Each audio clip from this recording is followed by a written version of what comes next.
attention to this extraordinary roar in the King's Hall that's greeted the challenger Bernard Taylor, who quite cleverly, psychologically, is wearing some green. And now they await the arrival of the man who has come back to Belfast to defend his world title, Barry Mcguigan, the Clonist Cyclone, and we are about to have a cyclone of sound.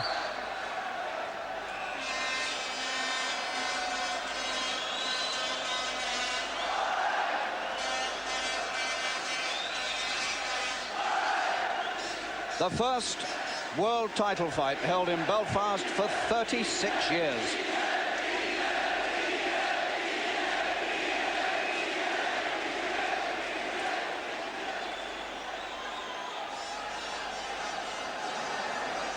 Now then,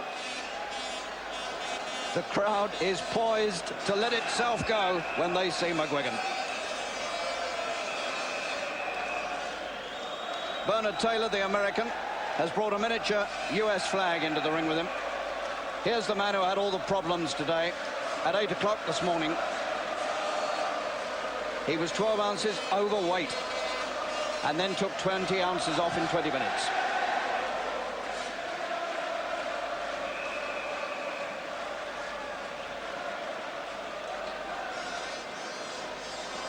Unbelievable, this.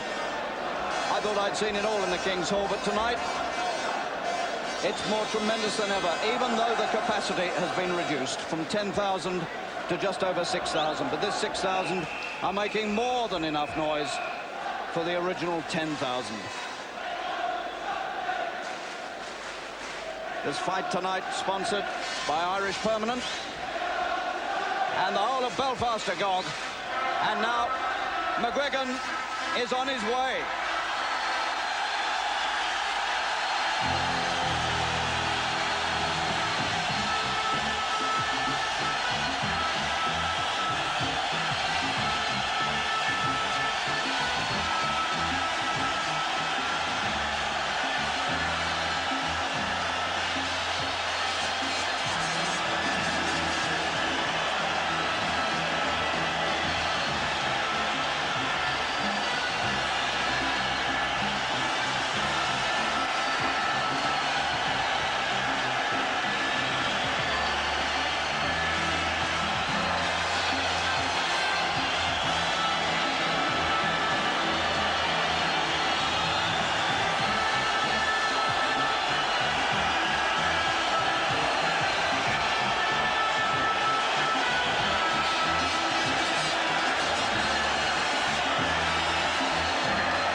The Rocky theme fades, the crowd's noise slightly subsides, and we can hear ourselves talk and think again.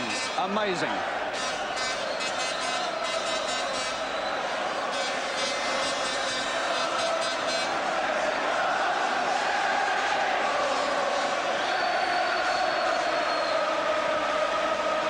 There's never been a homecoming for a world champion like this. 24-year-old Finbar Patrick Mcguigan, ready to defend his title for the first time.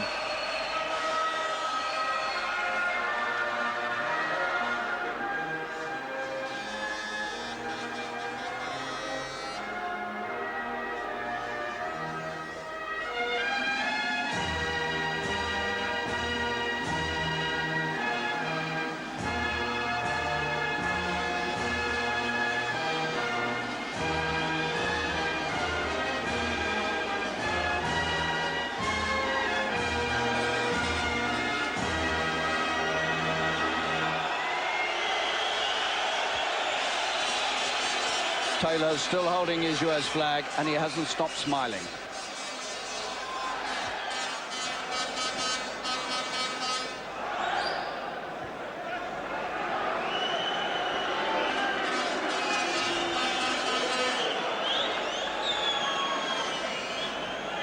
They're waiting for the US national anthem.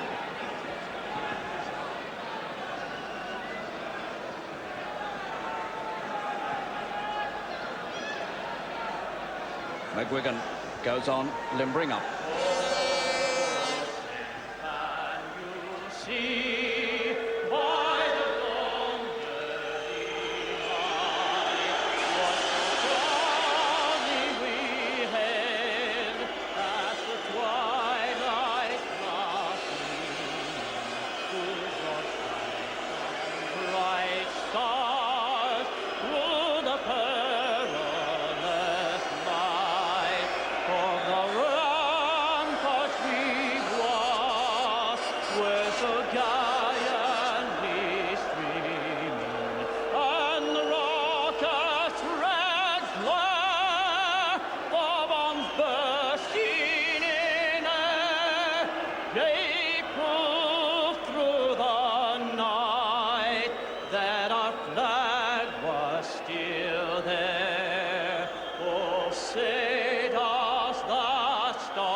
Gerald's, a friend and fan of Bernard Taylor, came all the way from Knoxville, Tennessee, to join Taylor and to sing the American anthem. And now the Irish reply from Mcguigan's father, Pat.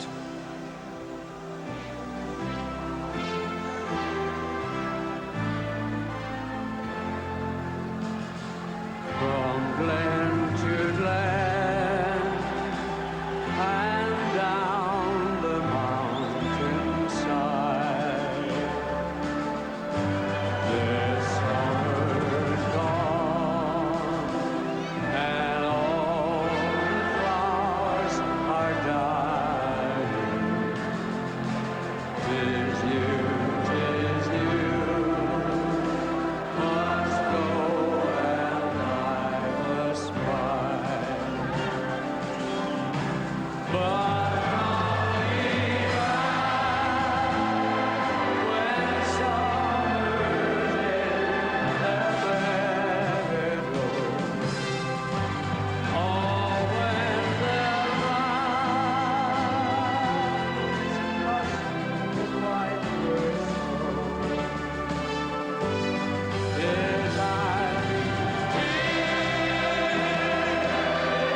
Taylor comes over to Mcguigan's father and presents him with an American flag. Is the principal contest of the evening for the WBA World Featherweight Championship. Stewards appointed by the British Boxing Board of Control. General Secretary, Mr. Ray Clark. Your stewards in charge, Mr. Derek Monteith and Bill Sheeran. Inspectors, Dr. Paddy McHugh and Mr. John Toner. Your honorary medical officers, Dr. Paul McKeown and Dr. George O'Neill. Your timekeeper is Mr. Dan McAllister. Your matchmaker was Mr. Paddy Byrne. Your seconds were Eddie Shaw and Brian Robinson. Ladies and gentlemen, Introducing the challenger from Charlotte in North Carolina in the USA, the #1 WBA featherweight challenger, unbeaten in 34 professional fights, Bernard Taylor.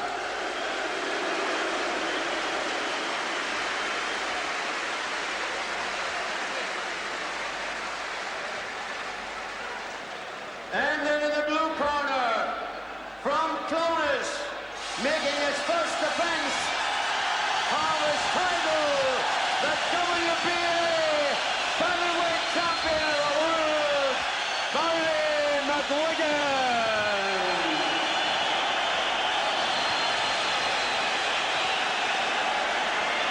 And to weigh in this morning, Taylor weighed 7 stone, 13 1/2 pound, 125 pounds and 8 ounces. Mcguigan weighed 8 stone, 13 6 ounces, 125 6 ounces.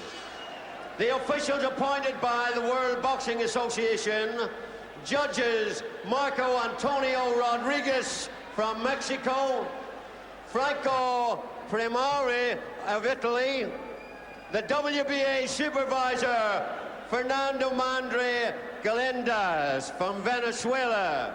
Your referee is Mr. Isidro Rodriguez from Venezuela. MC Danny Small giving it the full treatment. Venezuelan referee making sure the gloves are dry. And so Mcguigan about to make this first defense of the title he won from Pedrosa at Queen's Park Rangers in June.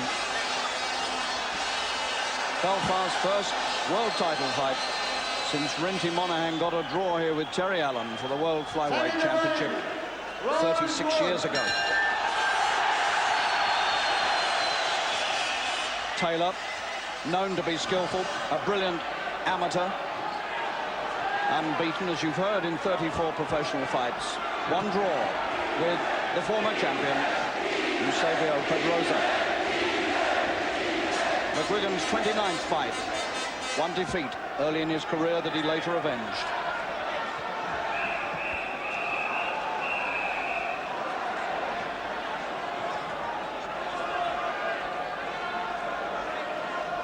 And Taylor doing precisely what one expected of him. Nimble-footed. He'll use all this ring. He's skillful. Not known to be a hard hitter.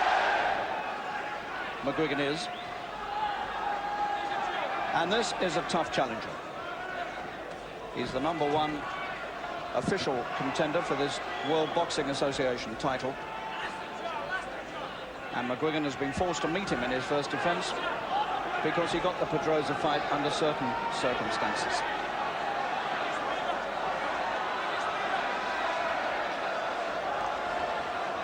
He's at least 2 inches taller than Mcguigan, but I doubt if he's got a longer reach. Mcguigan has this exceptional reach for a featherweight of 70 inches. But Taylor's setting a fast enough and a skillful enough pace in this opening round to show already that he's going to set a few problems.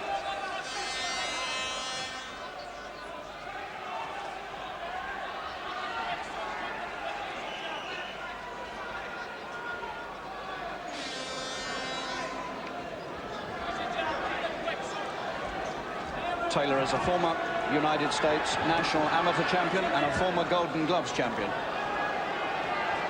His credentials are good, but he had this problem making the weight just after 8 o'clock this morning.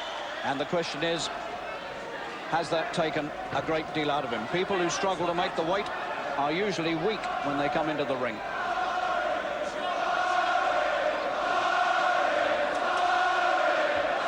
This is scheduled for 15 rounds. Can Taylor keep the pace up for 15 rounds?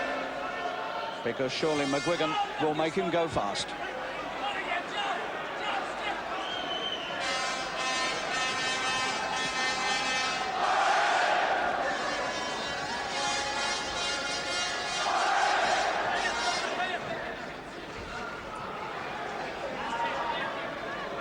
Even first round. Mcguigan smiles as he takes one.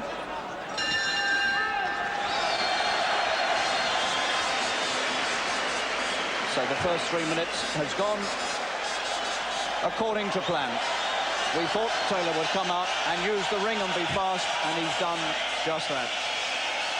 So Mcguigan now knows a little bit about what he faces, but I don't think he was under any illusions in the first place.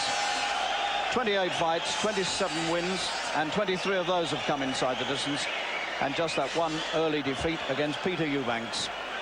When he beat Pedrosa on that famous night in June, he beat a man who'd made 19 successful defenses of that title and hadn't lost any fight since 1976. Mcguigan's performance that night was one of the outstanding performances from any British fighter in the last 50 years. Now tonight, he has to do it all again.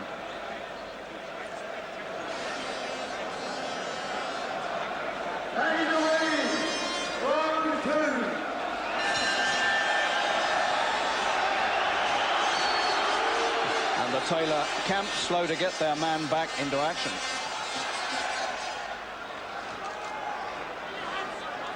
Taylor was born in Charlotte, North Carolina, now fights out of Knoxville, Tennessee.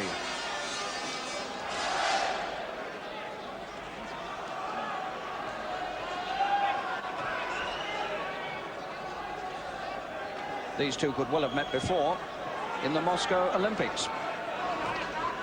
Mcguigan was there as a bantamweight, and Taylor should have been there and fought his way through the trials to claim a place in the US Olympic team, but of course the United States never went to that Olympics, and so they never met.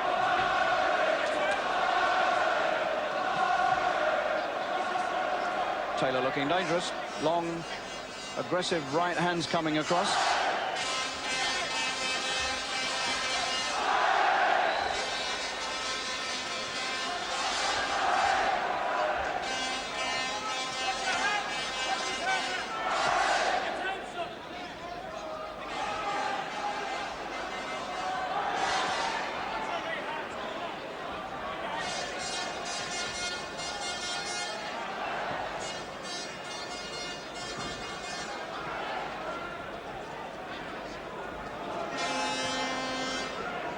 Well, this is a really fast 9-stone pace, and it has to be kept up for 15 rounds if it goes the distance, and that'll be hard. Another good right from Taylor, and Mcguigan is getting early evidence of this man's skill.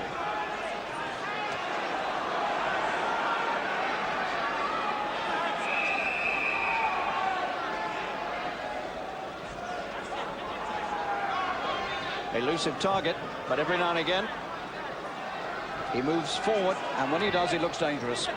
And the punches come over fast.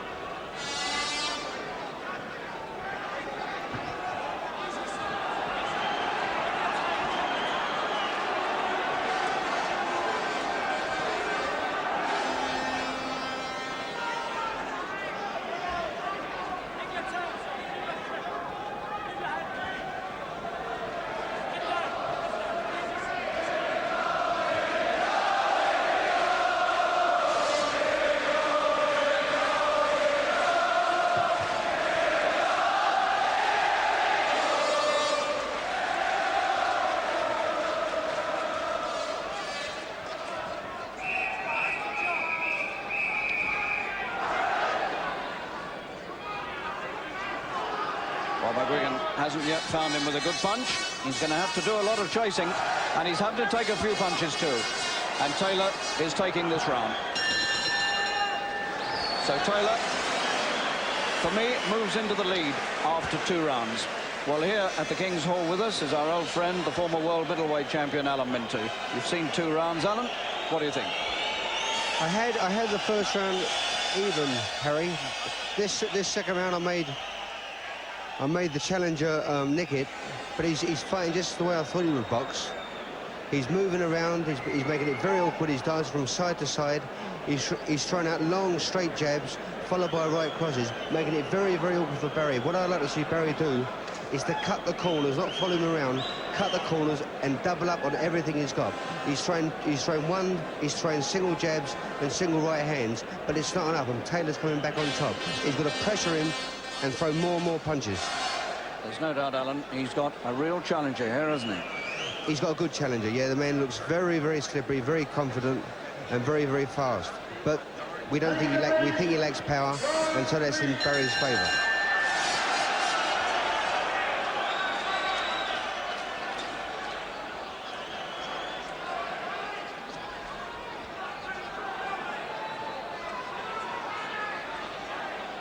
So Mcguigan goes chasing again. And this challenger on long legs and with long arms presents the most elusive of targets. These are early days.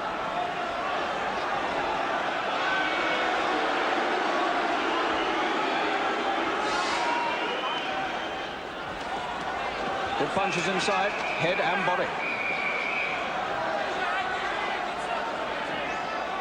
And this man is posing more problems even than Pedrosa did in the early stages of that fight in June, and more problems than Juan Laporte did in the fight before that with Mcguigan. And if that business of making the weight this morning affected him, it hasn't shown yet.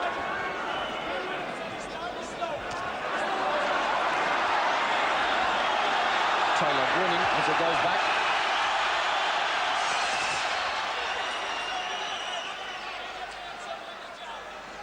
Not seen too much evidence of Mcguigan's right yet, but when we do, there might be a shock for Taylor. There certainly was for Pedrosa.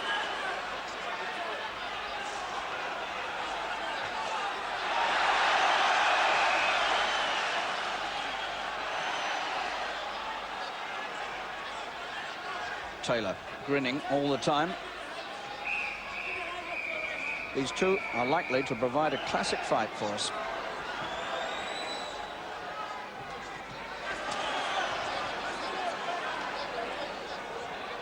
At the moment, Mcguigan getting back a bit more than he's giving.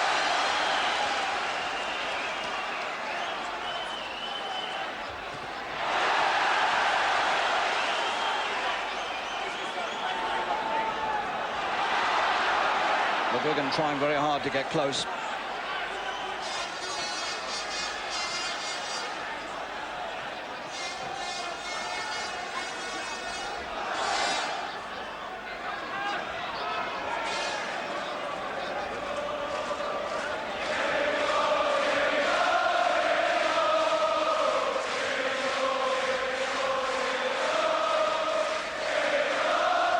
Clever man, making the champion miss all the time.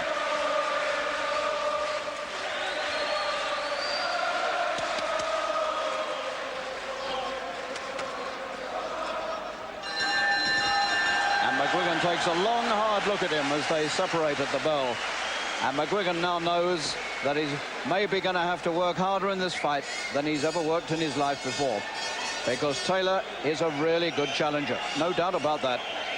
And I made him steal that third round as well.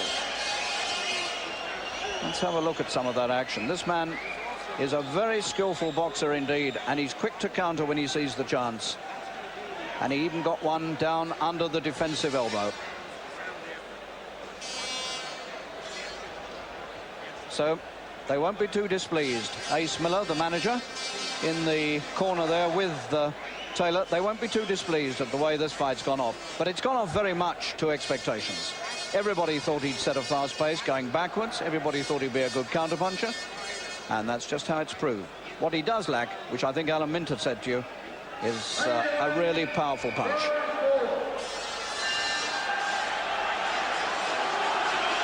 And again, the challenge is slow to come out.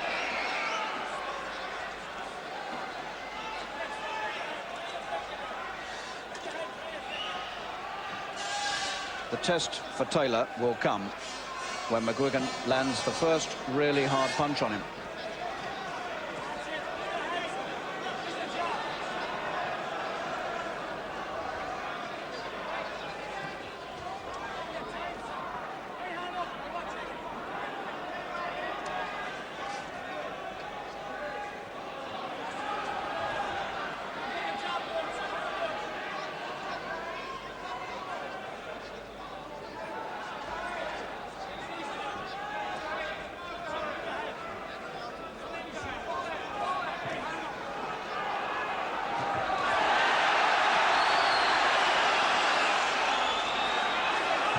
the danger for Taylor will come if those legs suddenly don't carry him about so fast.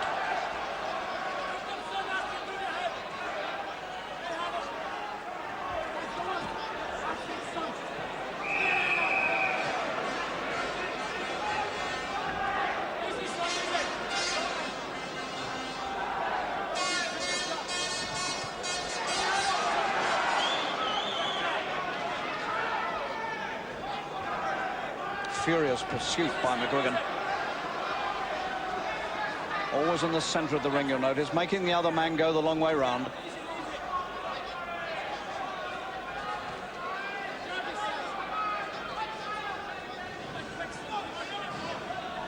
This man must be one of the best backpedalers in the business.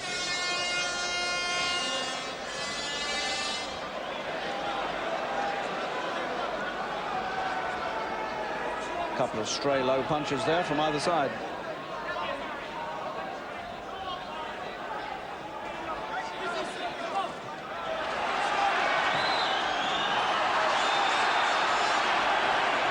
This crowd, as you would expect, dying to see Mcguigan put the big right hand in, just like he did with Pedrosa. But we had to wait till the 7th for that.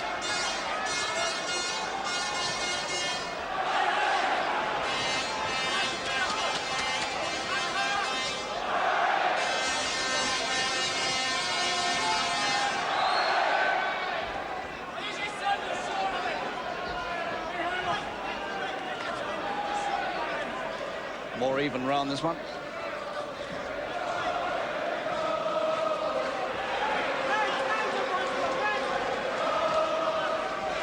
But I still don't think Mcguigan has put in a really dominant round. He hasn't yet won one on my card. I made that even. So what an interesting first defense this is by Barry Mcguigan, this extraordinary young fighter. Still only 24. Who certainly has got more gifts, I think, than any fighter I've seen in many a year in this country. And he's by far the best featherweight since the days of Howard Winston. And of course, he has the punch that Winston unfortunately always lacked.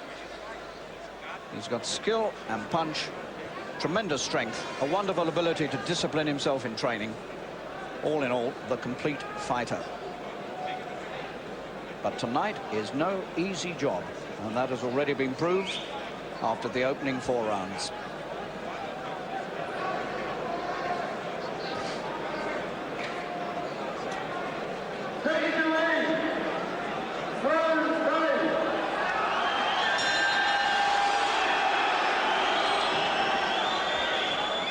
The reason Taylor's coming out a bit slowly is that they're used in America always to a preliminary 10-second warning buzzer.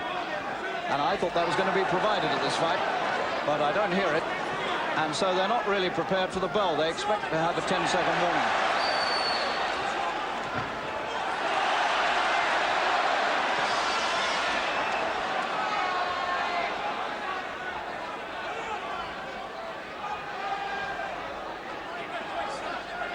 You can almost see the brain of Mcguigan working here. How can I find a way to get at this man and put in my best punches against him?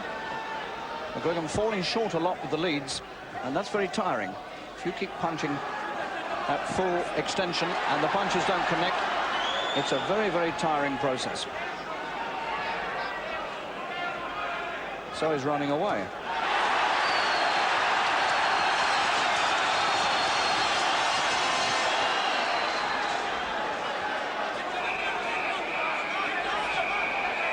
Slight sign now that the speed of Taylor is slowing a bit.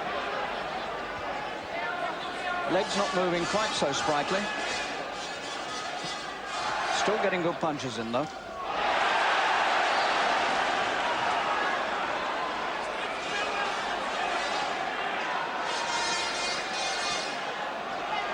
Mcguigan's pressure will be relentless, that you can rely upon.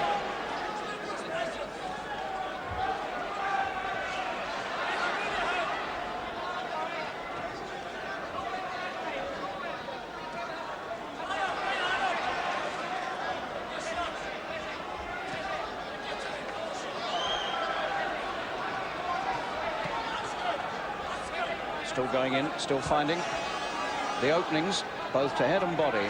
Taylor.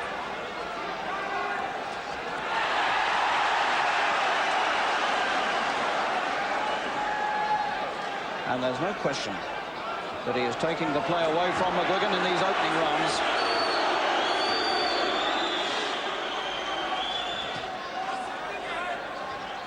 But Mcguigan will not stop chasing.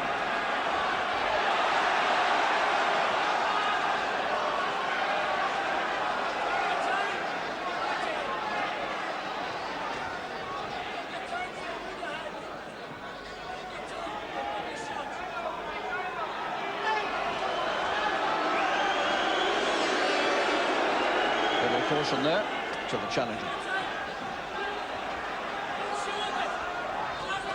There was the right from Mcguigan. It glanced across the chin. It didn't land with full power, but he took it. And this crowd sensed that there might just be the beginning of a slight turn in events here. Alan Minter, I don't know if you agree, but it does seem to me that he's slightly slowed down Taylor. But what a menace he'd be if he was a real puncher. You're right, Harry. I think he's slowed down quite considerably, which makes it much easier for Barry to connect with, to get to him. The thing is, in the early rounds, Barry Mcguigan was tailor-made and there's Taylor backing off and catching Mcguigan with sharp, straight shots. But now he's starting to tire, which shows dramatically, and Mcguigan is just catching him. If he tires anymore, I think you'll see Barry connect with some fantastic punches. At the moment, Barry's not hitting with too many body punches. I'd like to see him jab, double the jab to the head, double the jab to the head, and hit hard to the body. OK, thanks. Tailor-made. We'll do without the puns, thank you. I can make all those.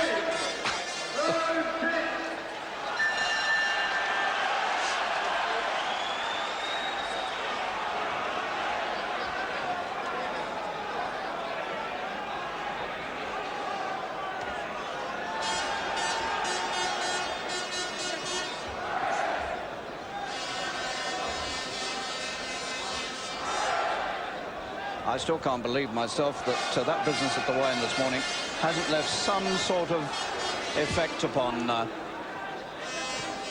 Taylor. How can you do 20 minutes skipping before the weigh-in and 20 minutes after on the day of a big fight and not have it affect you in some way, physically or mentally? Well, that's what he did. Wrapped in plastic and sweatsuits and heaven knows what.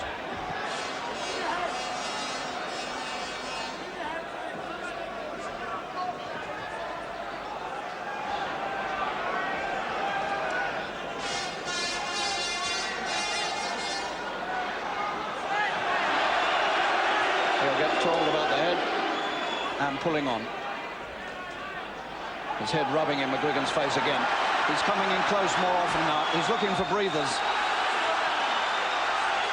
And the tide is certainly turning.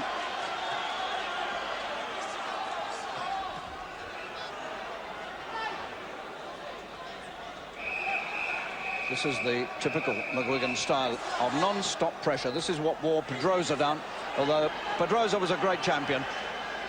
And there were 3 times in that fight when he might have been stopped, but he found the courage to go on.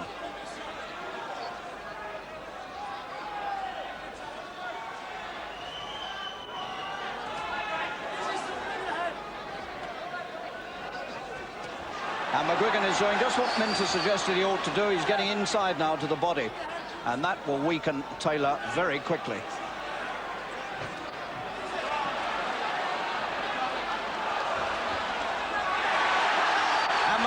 Bursts through with a combination there. The first time he's really got in with a good combination. And suddenly the flight of Taylor begins to look desperate rather than planned.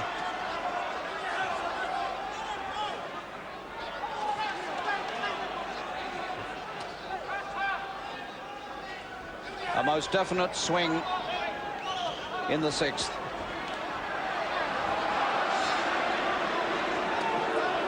This is the first clear-cut round for Mcguigan.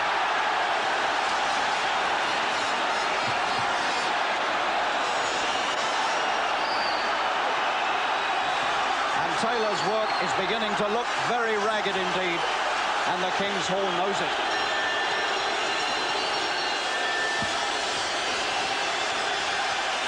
And there was so much noise, you could hardly hear the bell at the end of that round. And suddenly, the crowd in the King's Hall, they come alight with pleasure because they've seen Mcguigan finally burst through the defences for the first time.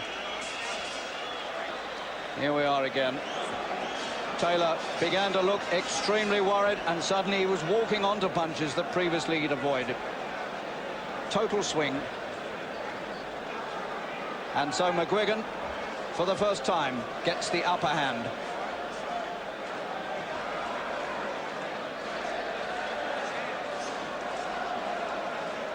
Now then, this corner will be working out how they can apply a little more pressure now. Now they've got the man going. Well, that's what it looks like. How can they keep it up?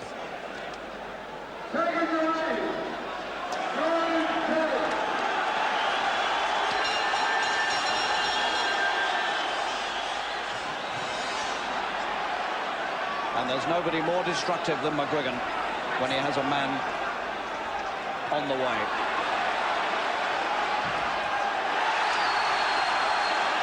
Mcguigan's lead strike now.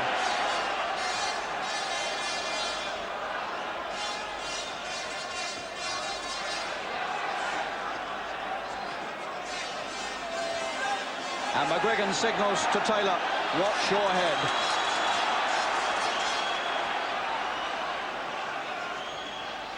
Taylor now desperately looking for something to stop this man coming at him.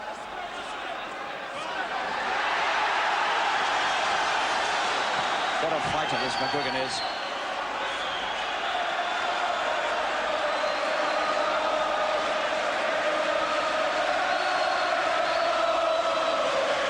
Taylor knows, and this crowd knows, that things are going against him.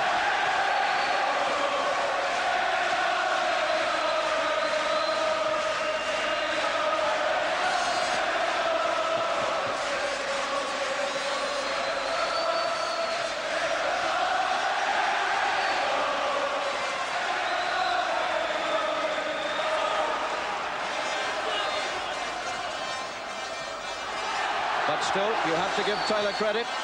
He's digging something out from somewhere. The legs are still working. But he's taking punches now that he wasn't taking in the first 4 or 5 rounds. And there's a lot more of it to come yet. Holding inside. Desperate to get a breather, I suspect. No smiling now.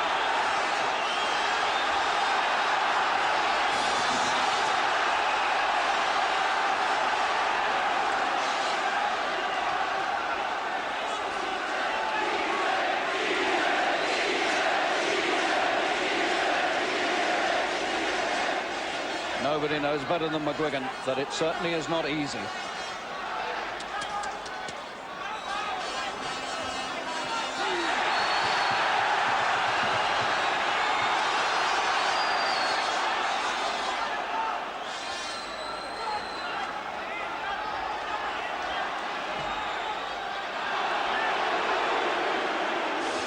Inside work getting a bit rough now.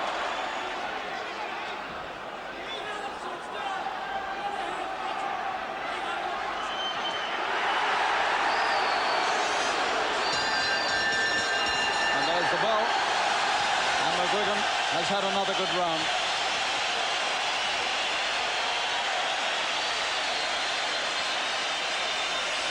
The noise in this place really is quite incredible. There is no other arena anywhere in the world that generates this sort of extraordinary excitement.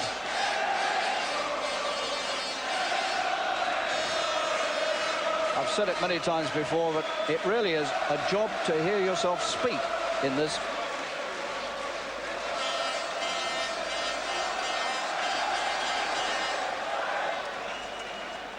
The corner working calmly over Mcguigan, feeling confident now. And I wonder what they're saying to Taylor.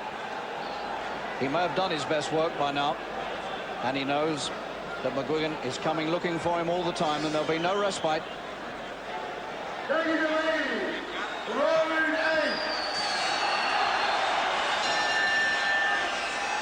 Taylor absolutely drenched in water, and the referee is going to have it wiped off rightly, trying somehow to refresh him.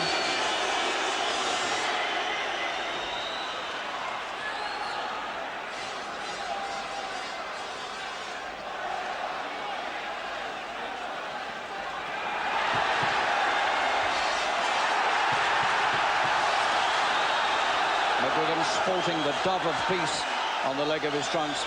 But there's nothing peaceful about this little man when he gets going in the ring.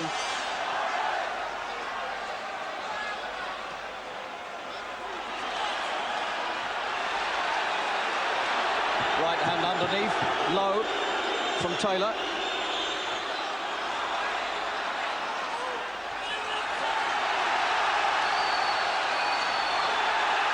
This is a very rough and tough fight now, believe me. And Taylor now is fighting to survive.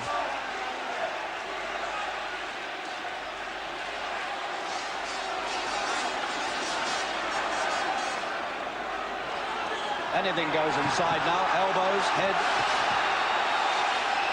From both of them.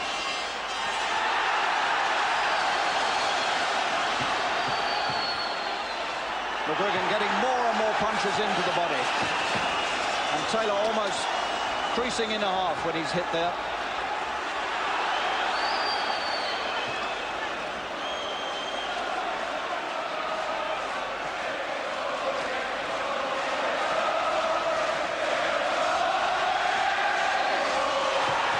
Good left from Mcguigan.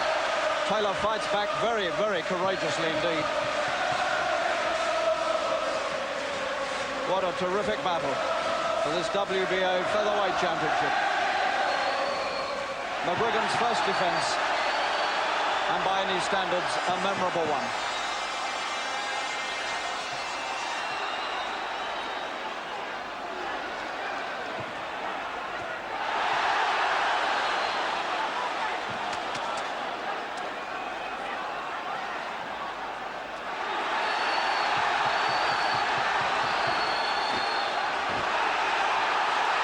All the work inside coming from Mcguigan. And Taylor is being fought to a standstill. No more movement in the legs. 8th round. Desperate moments for the challenger from America. The punishment simply sweeping over him and around him and into him. And Mcguigan looks to his corner and he smiles, as much as to say, I'm doing okay, don't you think? There's the bell. Terrific round for Mcguigan.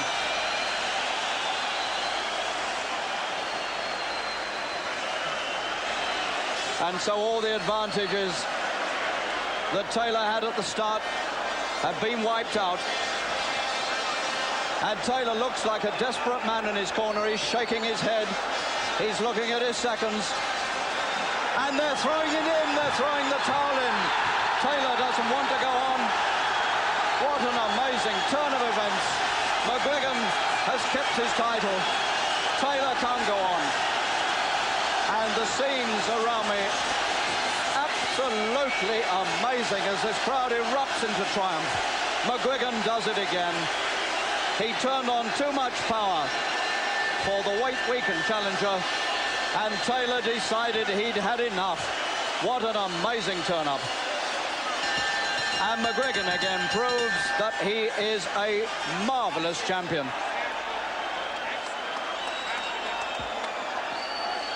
And the two men meet in the ring for the last time.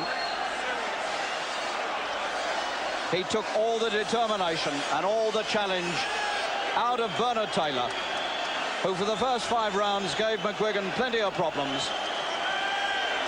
But from the 6th onward, the tide inexorably turned against this man.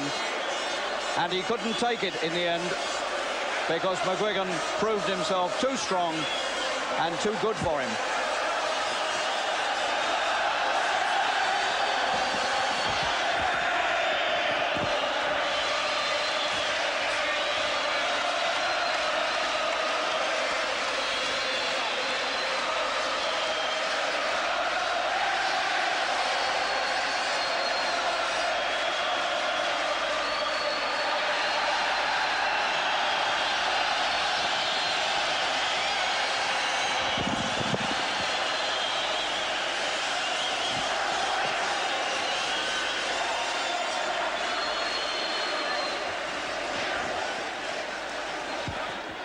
So there we are. Barry Mcguigan's done it. Good evening to you. We've been sitting, Alan Minter and I, up a little bit high, away from the frenetic atmosphere down at ringside, enjoying that, and a thrilling win for Barry Mcguigan again.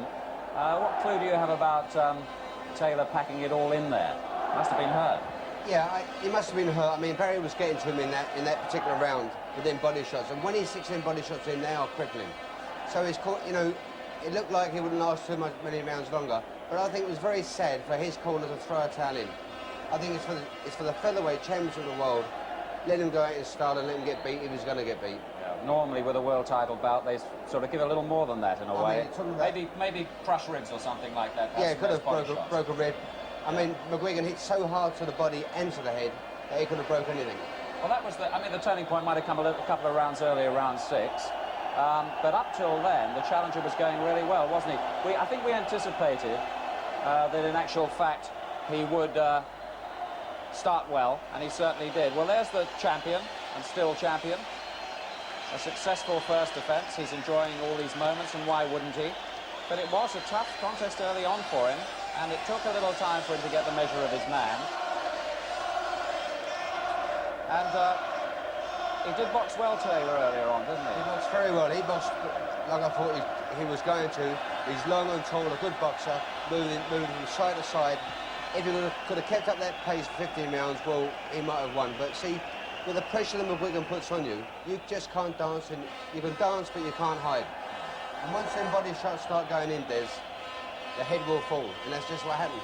Taylor, in a sense, paid his price, as you say, for not having the power. I mean, his record showed that. He, I think, knocked over 4 opponents, despite being undefeated, which wasn't really very clever. He's very smart, he's very quick, he lacks power, and a man that lacks power, you know, you can hit a man all night, but if you're not hurting them, they can fight all night. But as soon as Mcguigan got to him, it was the writing was on the wall. But it was a very, very exciting to start with, very exciting. Let's just have a look at a few of those moments then in that last round where Barry Mcguigan did all his best work. He started it in the 6th, and in the 8th, it was really splendid stuff. Well, I think we're going to see it in a moment, that Harry is about to talk to Barry Mcguigan in just a moment or two, who's doing an interview there for American television first. Well, we'll try and see that 8th round again in a minute or two. Any other thoughts on Barry's performance tonight? Nothing suspect about him at all. He looked sharp. Took a little time to looked very sharp. I think I would like to have seen him double up on everything, double up his jabs, double up his right hooks, and pressure. You know, the thing was, he was pressuring, but he was tending to follow the challenge around. Yeah. I think if he would have cut corners more, because in America that's what they do, cut corners, put a lot of pressure on, double up on your punches, and throw plenty of them body shots, and I thought he might have stopped him earlier. But give Taylor his due, a good fighter. Not easy with an opponent like that, though, actually, to cut off the corners, because he is a slippery customer, isn't he? It's not easy, but someone that's the world champion, you should be able to do it. Yeah. It's difficult, but you should be able to do it. Do you think the atmosphere got to the opponent in any way, to Taylor? I don't think so, I don't think so. The man's boxed all over the world. And he's boxing in front of big crowds. He knows that the atmosphere is going to be unbelievable. Here are those moments in the 8th round that we were looking for. And he'd had a good 6th, hadn't he, Mcguigan, and he really came strong here, and those body shots got through. I mean, look at them there, going underneath the arms. And I've got a feeling that that is where the damage was done, wasn't it? Good left hook to the head there, too, and you see that? Yeah. That really wobbled Taylor there, didn't it? See, the thing is, he started throwing body shots a bit earlier on.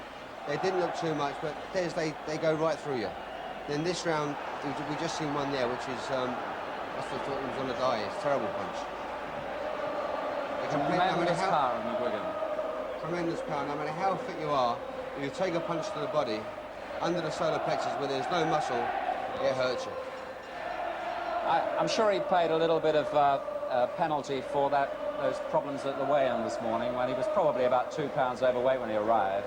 Yeah, I don't think that would have affected him, because it was 9 hours before this fight, so therefore he would have had a nice lunch, plenty of fluid. And built up his strength. Well, let's hear now from the champion, who's down there with Harry. Right, we've got Barry Mcguigan. Barry, what a way to come home to Belfast and win, eh? Oh, really so pleased. You know, I think that's about the most awkward guy I have ever met, and I hope that I'll ever will meet. He's so slippery and awkward and hard to hit, and so quick and cunning and fast at getting to me, and when he threw his punches, slipping in on top of me and curtailing my own shots. I don't think I hit him with half the amount of punches I threw at him. And that was a wee bit demoralising early on, but it's only a matter of time. I felt really strong. You were a bit demoralised, did you say? I was a slight bit demoralised early on. I've never heard you say that before. Well, you know, thanks to my corner, Eddie Shaw and Mr. Eastwood, they told me to bang to the body. This guy doesn't like it downstairs, and switch him up and switch him down. And he could run, but he couldn't hide. It was only a matter of time of catching up with him. What did you think swung it in the end? What was the moment when you suddenly felt, I've got him? Well, I hit him a sharp right hand in the last round to the body, and it just almost broke him in two. And I think it's probably about the only punch that I did hit him, you know, delivered properly and caught him properly. But I was prepared to go 15 rounds. I trained very hard, and I know he'd said a lot of things, that he was going to beat me and he's going to knock me out and he's going to take the title and all this sort of thing. But I'd like to take this opportunity to thank him, because he was a hell of a nice guy, and all his team were nice people too. And you know, it was a second go and his big chance. But I was very pleased, and I'd like us all to thank Mr. Eastwood and Eddie Shaw. You know, this is a team effort, and it's a marvellous performance by them as well as myself. Well, I hope it is marvellous. It's not a bad homecoming, is it? This crowd have given you some reception here tonight. The crowd here is unbelievable, and I love them all. I really do love them, each and every one of them. And they come to see me, and they pay their money in the queue for hours. I love them all, I really do. And all my fans across in England as well, and Wales and Scotland. I love them all. And the Isle of Man, I forgot to mention him the last time. Barry, thanks. All right. Barney Eastwood, just a quick one. What do you think is next for Barry? Well, we don't really know what's going to happen at the moment. We have a few things in mind, but really we had intended to go to America, but the Irish Permanent Building Society are very interested maybe in running a fight in Dublin. If they have the money, we have the time. Okay. You understand? Well, we look forward to seeing you in the ring again, but I think you deserve a rest. You've had 3 very hard fights this year. Thanks very much indeed, Harry. Thank you very much. Lovely having Thanks a you lot. again. Thank you, buddy. Okay, there we are. Back to Desmond.